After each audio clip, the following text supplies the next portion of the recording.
We gave you, through this stupid president, $350 billion. We gave you military equipment, and your men are brave, but they had to use our military. What about if you didn't have our military equipment, if you didn't have our military equipment,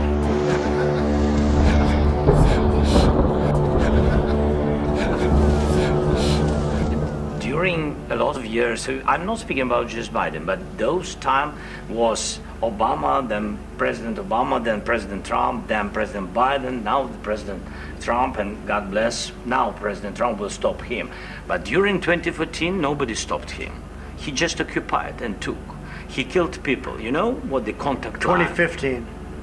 2014. 2014 and 2014. 2014. Yeah. So I was not here. Yeah, but that's exactly right. Yes, but during 2014 till 2022, the situation the same. The people have been dying on the contact line.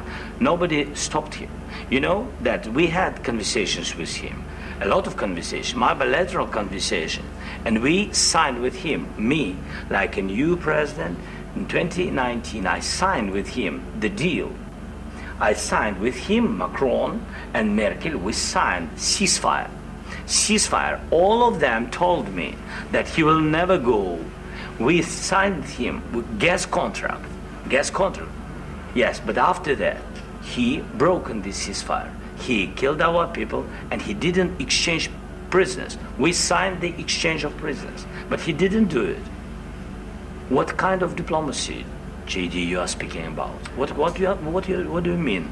I'm talking about the kind of diplomacy that's going to end the destruction of your country. Yes, but if you Mr. President, with respect, I think it's disrespectful for you to come into the Oval Office and try to litigate this in front of the American media. Right now, you guys are going around and forcing conscripts to the front lines because you have manpower problems. You should be thanking the president for trying to bring an end to this conflict. Have you ever been to Ukraine that you say what problems we have?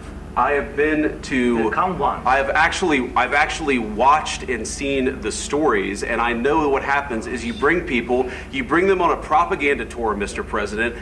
Do you disagree that you've had problems bringing people into your military? And do you think that it's respectful to come to the Oval Office of the United States of America and attack the administration that is trying to prevent the destruction of your country?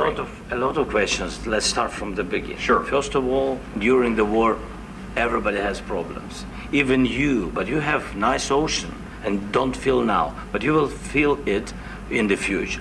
God bless. You don't know that. God bless. God bless. You will not have a war. Don't tell us what we're going to feel.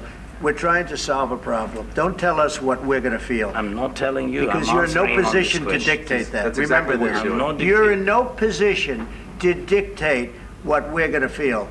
We're going to feel very good. Feel influence. We're going to feel very good and very strong. You will feel influence. You're right now not in a very good position.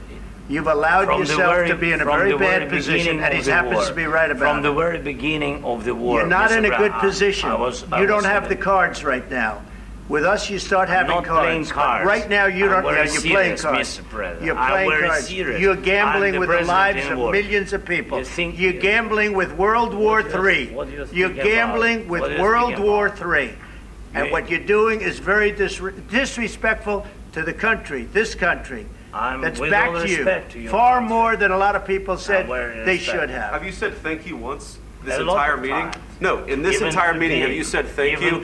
You went to Pennsylvania and campaigned for the opposition in October. Offer some words of appreciation for the United States of America and the president who's trying to save your country.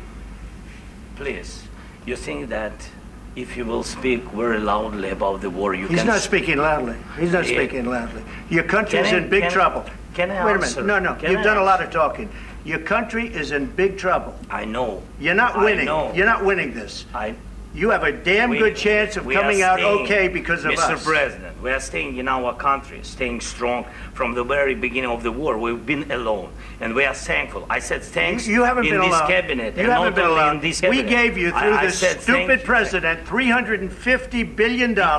We gave you military equipment, and your men are brave, but they had to use our military. What about if you didn't have our military equipment, you invited if me you didn't have our military equipment, this war would have been over in 2 weeks. In 3 days, I heard it from Putin. In 3 days. This is something maybe new. Less. In 2 weeks, of course, yes. It's going to be a very hard thing to do business like this. I tell you. Just say thank you. I said a lot of accept that there, American people. accept that there are disagreements, and let's go litigate those disagreements rather than trying to fight it out in the American media when you're wrong.